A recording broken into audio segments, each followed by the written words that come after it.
Two nationals seconded to Total in Singapore. Discussions continue on APEC economies. And classes resume at Huonville Primary School 2 months on. This is National EMTV News with Meriba Tulo. A very good evening. Thank you for joining us for Monday's news. As part of building its capacity, the country's national oil and gas company, Huonville Petroleum, has announced that 2 of its staff will be seconded to the lead developers of the Papua LNG project. The 2 staff will be attached to Total for an initial 2-year period based out of Singapore. Their primary role will be to assist in the marketing of gas from the upcoming Papua LNG project. Huonville Petroleum Managing Director Wapu Song today announced the secondment partnership it now has with Total as lead developer of the Papua LNG project. According to Mr. Song, under the recently signed Heads of Agreement, the state as a joint venture partner will be marketing its share of cargo from the Total-led project. As part of building its capacity in this regard, Matilda Namarong, KPHL Senior Legal Officer, and Ephraim Tammy, Senior Petroleum Engineer, will be seconded to Total over the next 2 years. Their assignment begins with a 3-month stint at Total's headquarters in Paris before moving to Singapore, where they will be based for the duration of this program. This is a 3-month secondment with Total, which eventuates from our Heads of Agreement that we signed in Singapore some time back. The Heads of Agreement was for a joint marketing of our Papua LNG, share of the LNG and condensate, and they will go back to Total head office in Paris for more training before they come back to Singapore on a 2-year assignment initially. But as we signed the Heads of Shareholder Agreement and established a marketing joint venture, that 2 years will extend further. The head of Total E&P, Philip Blanchard, was also present and assured KPHL that Total stood ready to assist in building the capacity of KPHL as the state's national oil and gas company, particularly given PNG's increasing prominence as an LNG exporter. And I believe it's going to be a very successful joint venture because Total has been on the LNG market for a long time, so we have some experience of that market.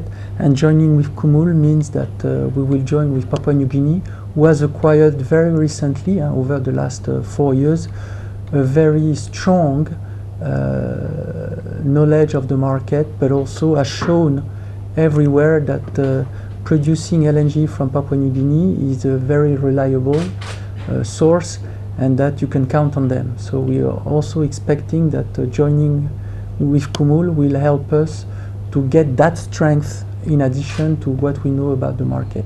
And Ms. Namarong and Mr. Tammy depart for Paris in June, where they will undergo an intensive 3-month secondment, focusing on the business of LNG marketing in a competitive environment.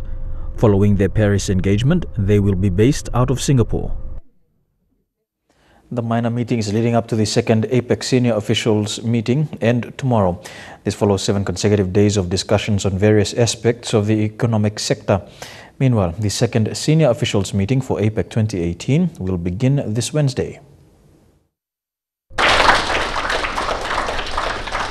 These minor meetings began last Monday and were held at the International Convention Center. The discussions include talks on women's participation in trade, strengthening of fisheries policy in APEC member countries, and improving living conditions for people with special needs.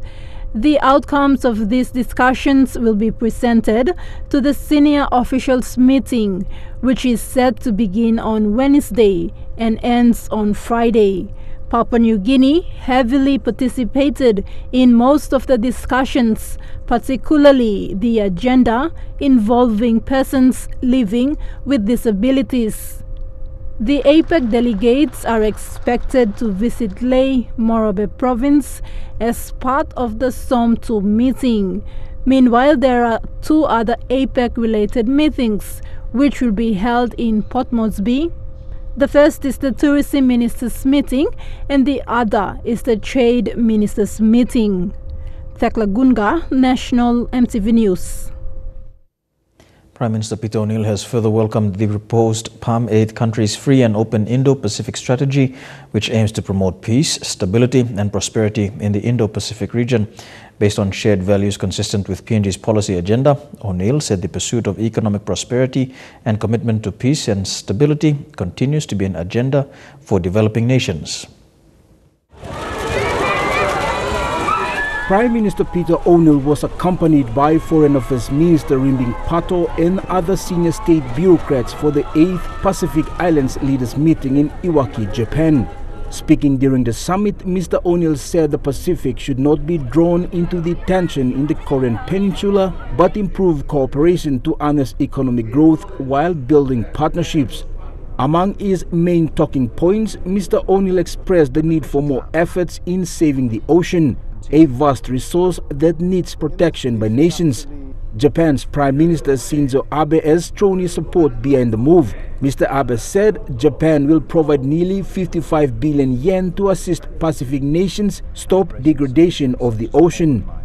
He also expressed Japan's support to foster human resource growth and exchange programs for about 5,000 people. Japan will also be pledging a financial package for Pacific Island countries for the next 3 years. Prime Minister Peter O'Neill has welcomed Japan's assistance and says the dialogue will continue during the 2018 APEC summit in Port Moresby. Jekyll Power Jr., National EMTV News.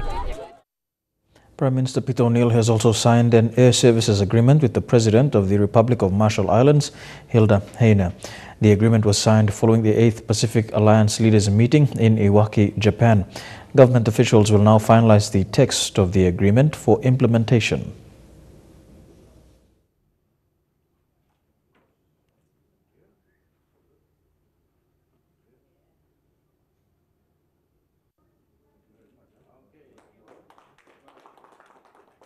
I want to thank you for allowing us to fly into your country.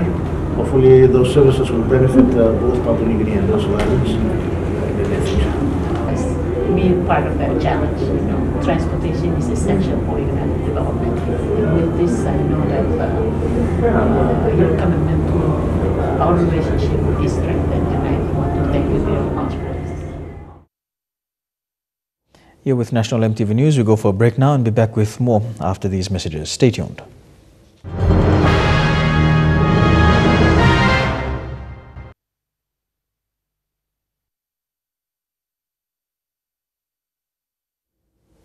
Welcome back to National EMTV News.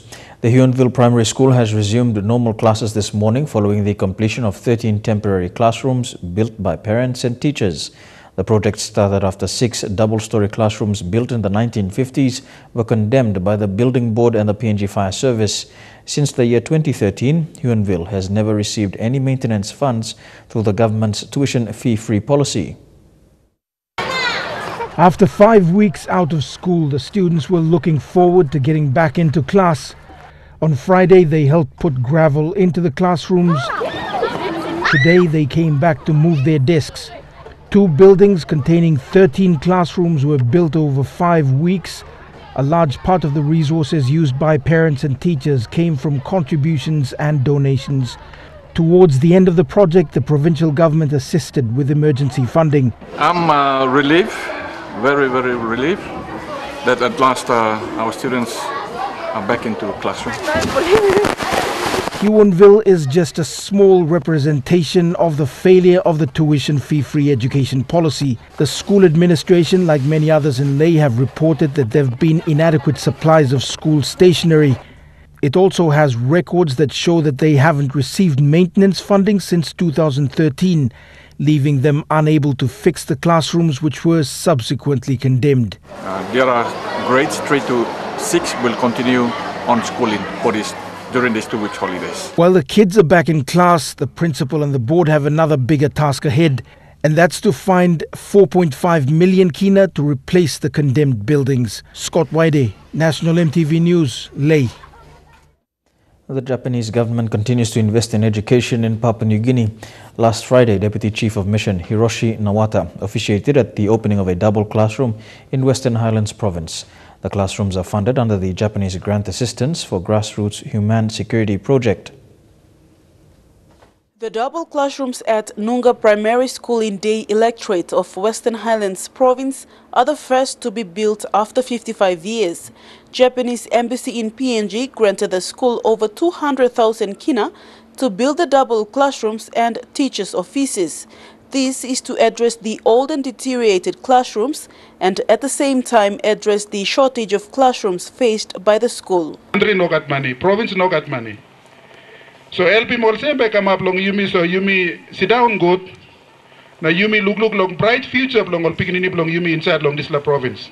The Japanese government's Grassroots Human Security Project scheme empowers people through improved education, life skills, enhancing the level of service delivery and basic infrastructure.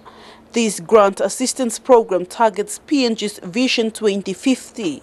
As of April this year, 291 grassroots projects have been implemented by NGO and public services like schools and hospitals. So far, the total grant stands at 46 million kina.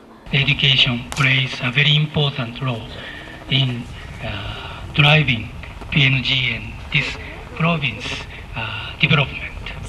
Dignitaries who attended the gathering urged locals to change their mindset to receive such services. Western Highlands Provincial Government is focusing in maintaining the teacher and student ratio of 1 teacher is to 35 students. Vasenata Yama, National EMTV News, Mount Hagen.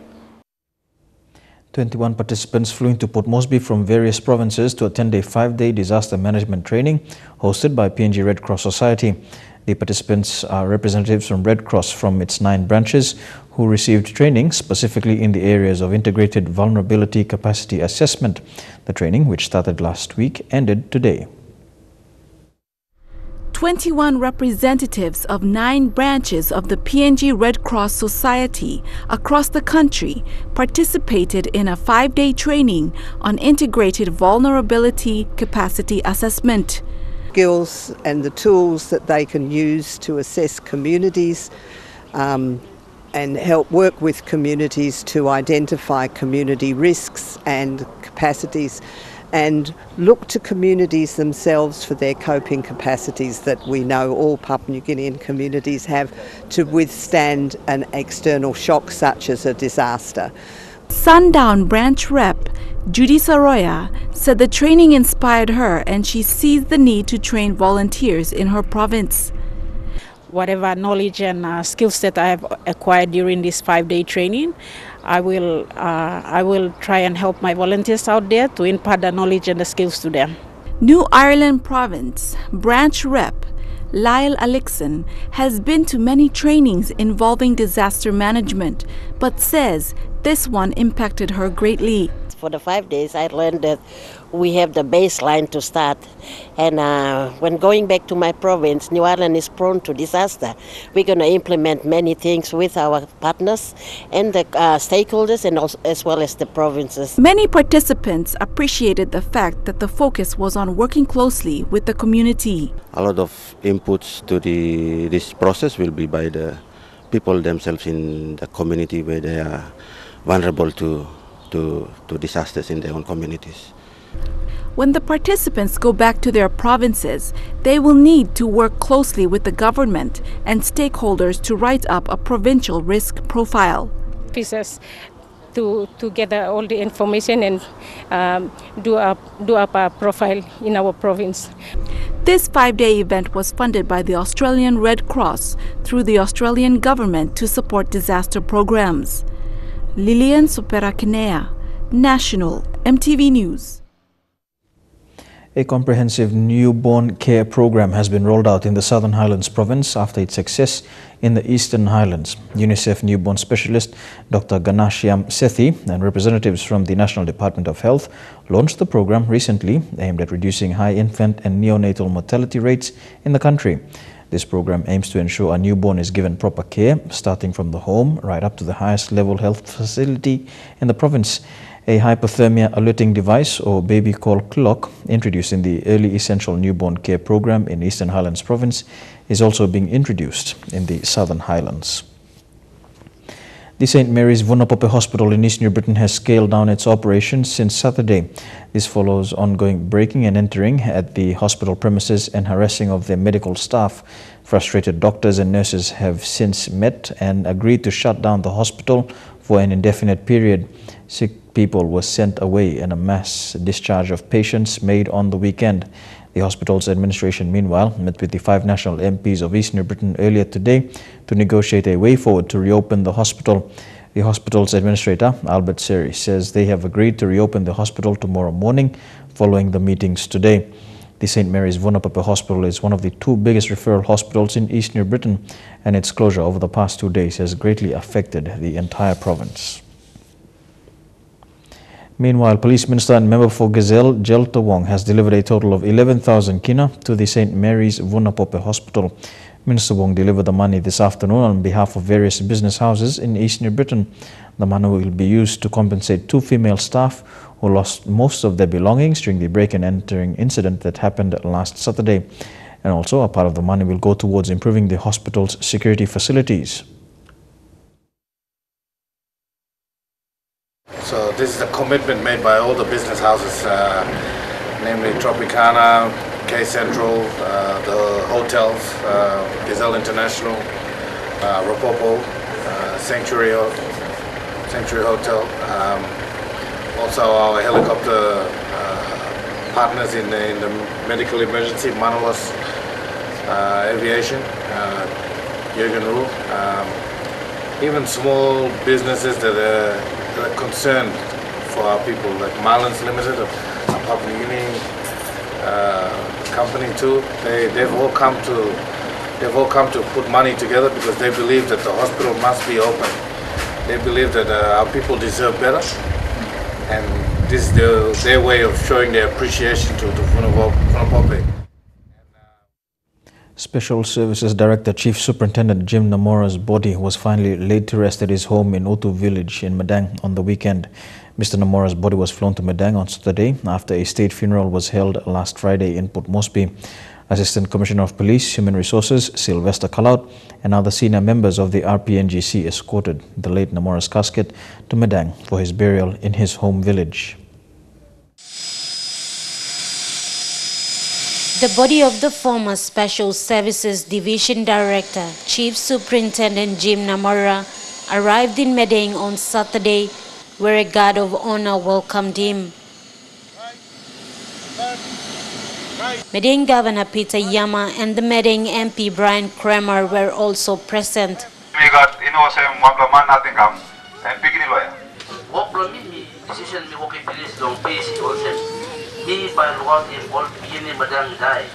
A final tour around the town was made for town residents to show their last respects to Mr. Namora's body before being taken to Hot Village.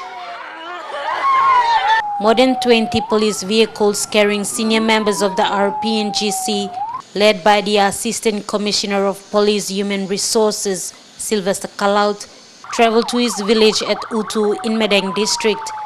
His body spent the night with immediate family members and his relatives. Namora joined the police force in 1979, where his first posting was to the Baruko police station. He also served in various divisions in the police force. He became the new Special Services Director in 2017, while serving as the Provincial Police Commander for West New Britain Province. He also served as the PPC for Madang Province and was recently promoted to the rank of Chief Superintendent, the highest rank for officers leading police operations. Mr. Namora died earlier this month. The Assistant Commissioner of Police Human Resources, Sylvester Kalaut, officially handed over his body to his immediate family members yesterday afternoon. A convoy led the body to his final resting place, where he was given the last gun salute.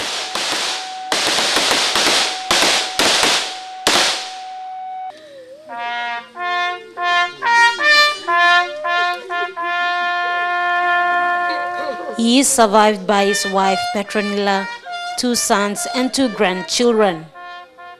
Martha Louise, National EMTV News, Medang. The late Moses Tau's life was celebrated for the last time today, leading up to his sunset burial this evening. Musicians and other prominent figures, including Central Governor Robert Agarobe, joined his family during the day to pay their final respects. Today was a day to celebrate the life of the late Moses Moshanti Tau. Renowned musicians including Macaulay, Taita Marga, Lester Laka, Noel Asi, Mokai and Elena Morea performed a few of Moses' songs.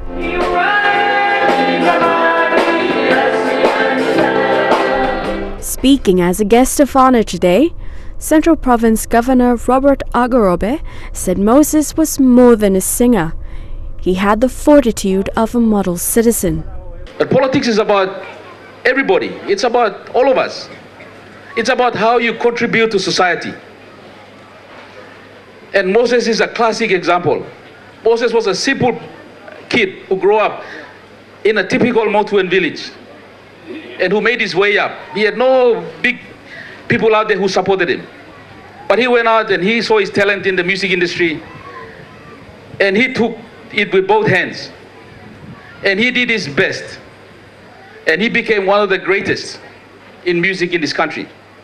Also paying their respects was senior statesman Sir Dadi Toka and his son, CEO of the Cancer Foundation, Dadi Toka Jr., the family of Sir Michael Somare, former Rigo MP Ano Pala, and contender for the Moresby Northwest Open in the last elections, Lohia Boas Samuel.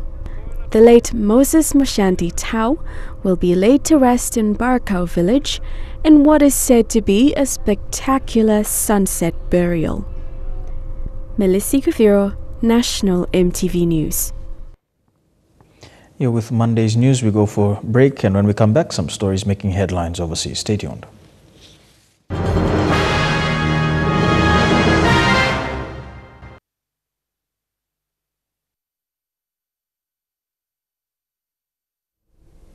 Welcome back to National EMTV News. Turning overseas now, rivers of molten rock continue to flow into the Pacific Ocean from Hawaii's Kilauea volcano. One man's been seriously spattered by lava, while others have been helicoptered to safety after being trapped. The lines of fire that scar this island are growing longer and thicker. Fountains of lava are bleeding through the cracks. The Kilauea volcano is slowly eating through the ground it once created. We're 3,000 feet above the ground, but you can actually feel the heat of the lava and you can smell the smoke. As the lava has risen up, people have been warned to leave if they live in its path. At this shelter, they're offering food, clothes and help for those who have had to evacuate their homes. But there are families who already have nothing to return to. The house burned down Saturday. So you've lost your house? Oh, everything, because we got nothing out. So everything. I have three t-shirts and 3 shorts. So everything we've got right now we've been buying or it's been donated. How do you feel at this point? Just scared, frustrated, worried. I've got 2 kids I got to worry about. Where are we going to go from here? Roadblocks are keeping people from returning to their homes, often for their own safety. We actually had 4 residents who were inside the evacuation zone, but they got cut off by a lava flow. They were not able to drive out, and so they actually had to be airlifted out one at a time by the county fire department. And all the time, the Kilauea volcano continues to threaten. We do have to be ready to go with our bags packed and our masks nearby. And if the air quality gets bad or the lava gets closer, we'll go. All the indications are that the eruptions of lava are getting stronger and more violent. Kilauea has left parts of this island, so often promoted as a paradise, looking more like hell. Just 30 hours after tying the knot, Prince Harry and Meghan Markle are heading to New Zealand. The Duke and Duchess of Sussex are already confirmed to attend the Invictus Games in Australia in late October, followed by a tour of New Zealand, Tonga and Fiji looking increasingly likely, according to British media. With Prince William at the wheel and the happy couple in the back, it was home to Kensington Palace after a royal wedding for the ages.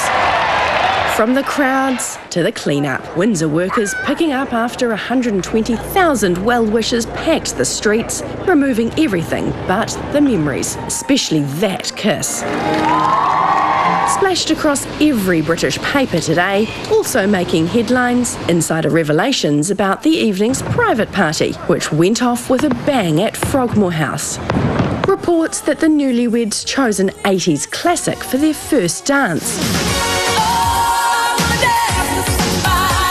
And that actor Idris Elba turned DJ, while tennis legend Serena Williams kept social media followers in the loop. But with the party over, it's now down to work for the Duke and Duchess of Sussex. They'll have a delayed honeymoon. Their first official engagement as husband and wife is this week, and their work will take them overseas too. They're heading to the Invictus Games in Sydney in late October. And now palace sources appear to confirm speculation that the new royal power couple will be heading to New Zealand, a place Meghan has visited as a backpacker. 3 years ago, she jumped in a camper van and set off around the South Island in a whirlwind 2-week road trip, tramping through glaciers, sampling the wine, and of course the local delicacies before kicking back on Waiheke Island. Nothing has been confirmed for New Zealand. We always have a long-standing invitation for any member of the royal family to visit. A lot's changed since Harry last visited these shores in 2015, when a then single prince hinted he was on the lookout for love.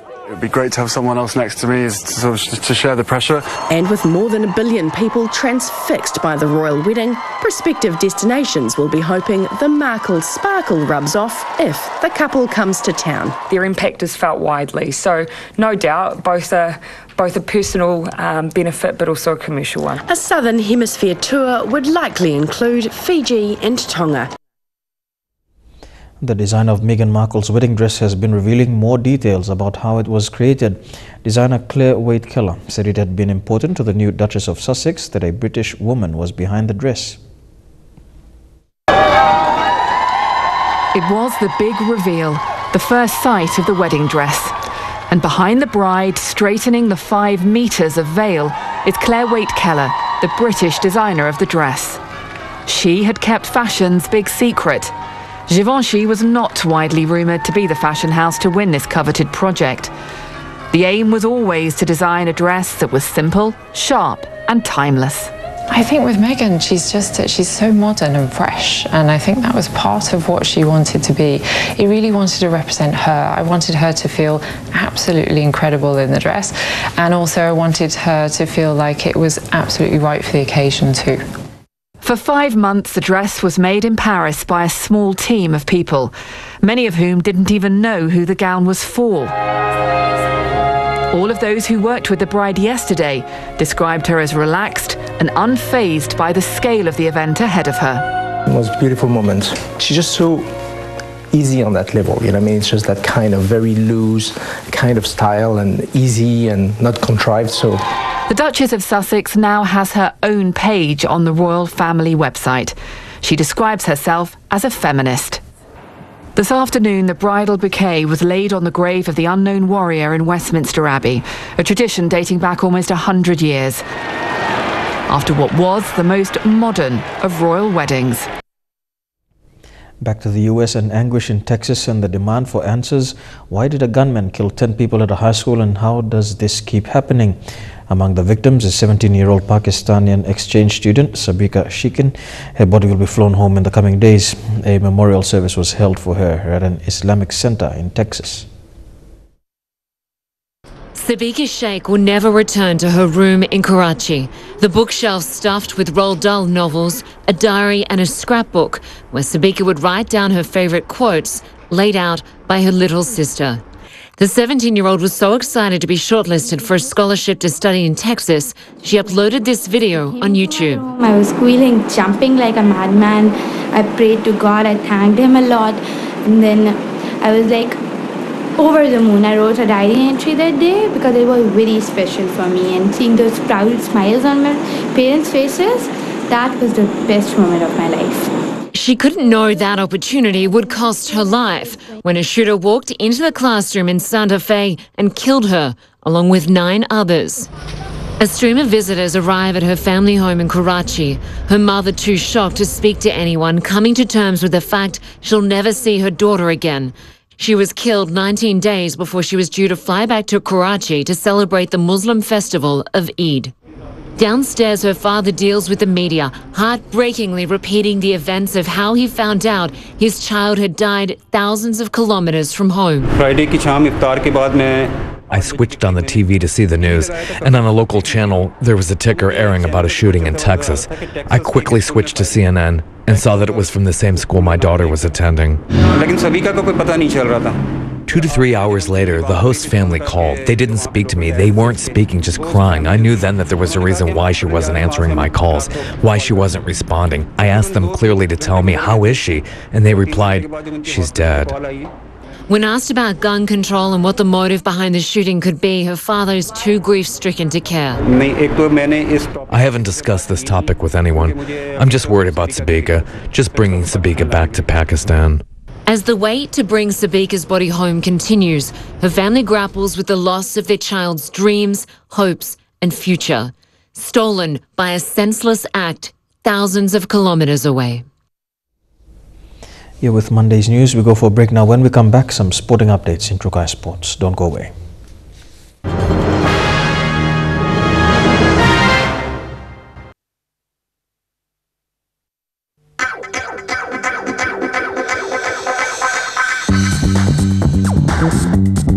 Trukai Sports.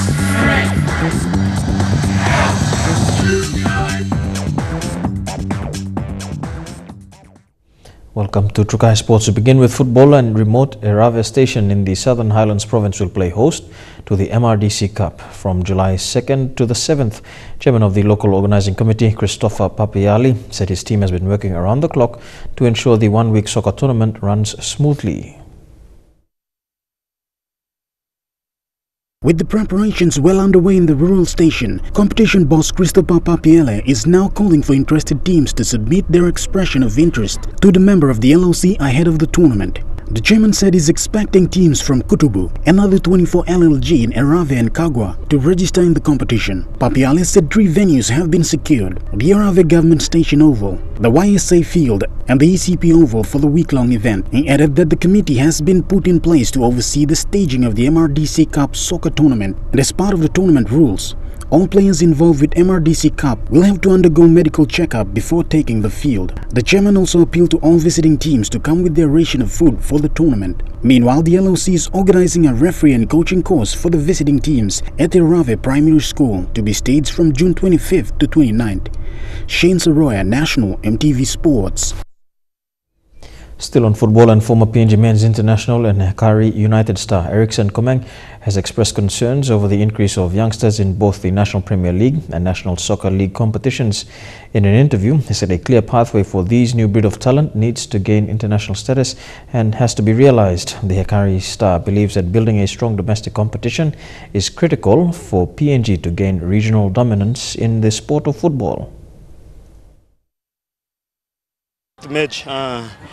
It's good for young kids as they grow up, and good for the code. And now that we are separate, it's bringing negative into the code.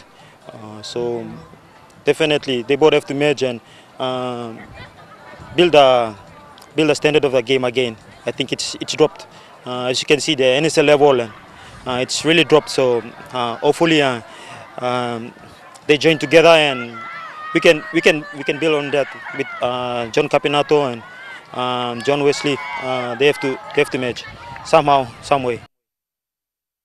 To football in the region, and Team Wellington is Oceania's premier international champions after overcoming Fiji's Lautoka FC in the OFC Champions final second leg in Fiji this afternoon. The New Zealand side will finally have the name inscribed on the OFC Champions League trophy after thumping Lautoka 10-3 on aggregate over 2 legs in the final of the O-League. The win was a matter of course for the three-time OFC runners-up Team Wellington, who had done all they can to book a spot in the FIFA World Club Challenge. Team Wellington continued on their dominance over Lautoka, scoring 4 goals, despite Lautoka's comeback, netting an impressive 3 goals at full time. Lautoka's second-half comeback was pleasing for coach Kamal Swami to witness as he saw the fighting spirit return to his charges. However, at the final whistle, Team Wellington was the better side, with the win that qualified them for the FIFA Club World Cup in United Arab Emirates, where they will meet the winner of the UAE Arabian Gulf League. Shane Soroya, National EMTV Sports. And don't go anywhere, Trukai Sports will continue after these messages. Stay tuned.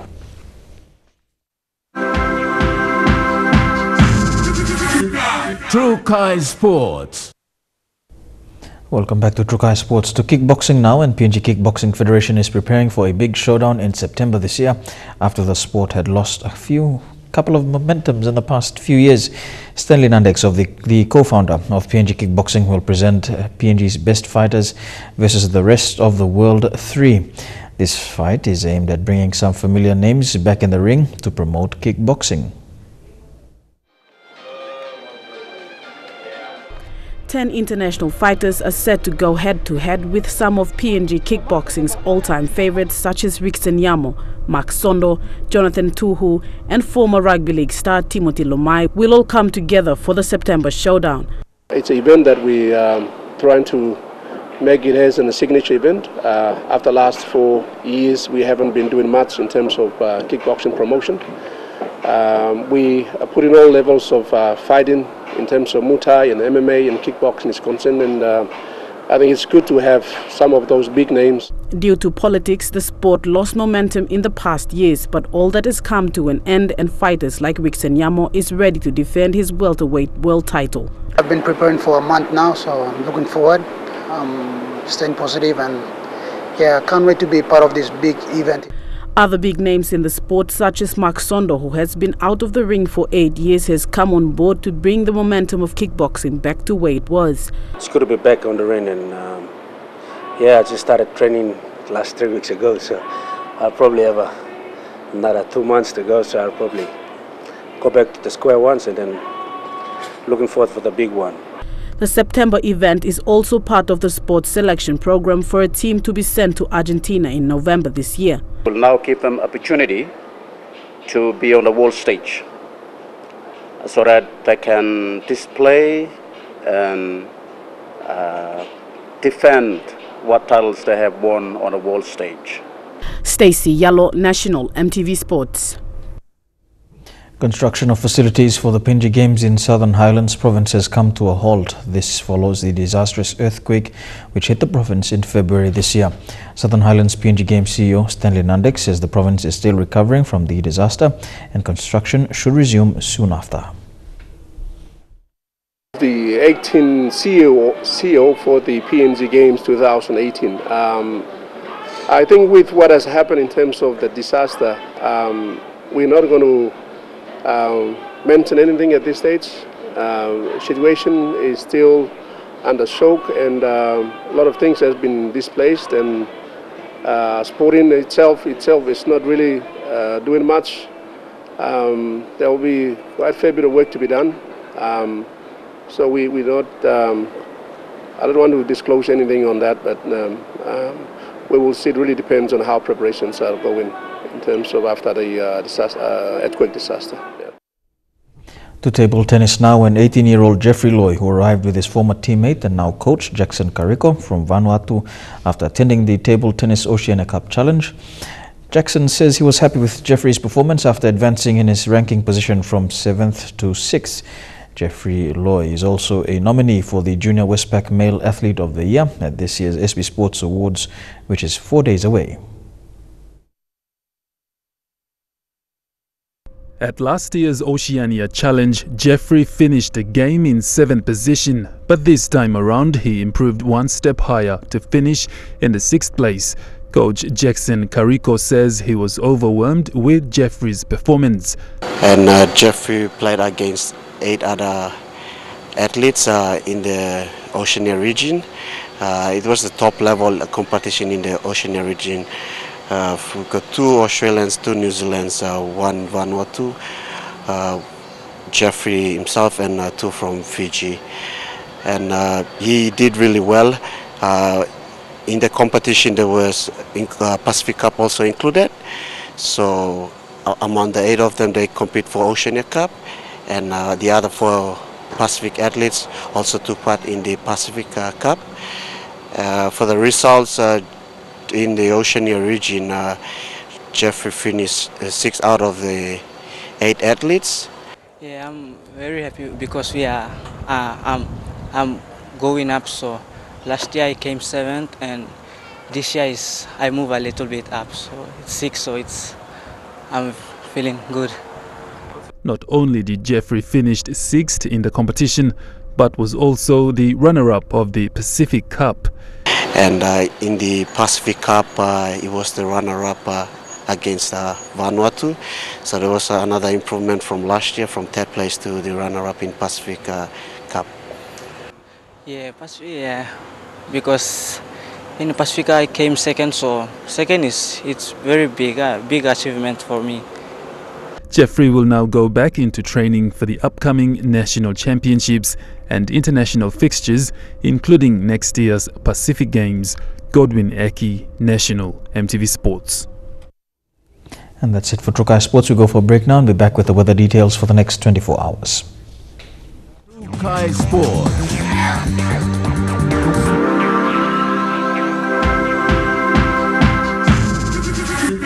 Trukai Sports.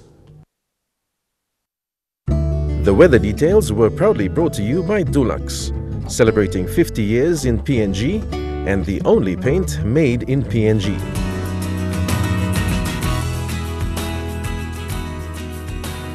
A look at the weather forecast for the next 24 hours in the southern region. Port Moresby fine apart from a shower or 2.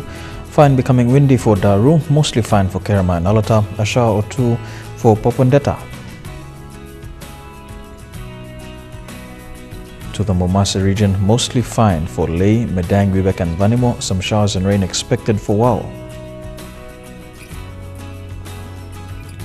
To the New Guinea Islands region, fine, although some showers expected later on for Lorengau, fine becoming cloudy for Kavieng, Kokopo and Rabaul, mostly fine for Kimbe, and showers and thunderstorms in Buka. And in the Highlands region, Mount Hagen, Goroka, Kondiawa, Mendi and Wabeg, all these major centers can expect mostly fine weather with early morning fog developing.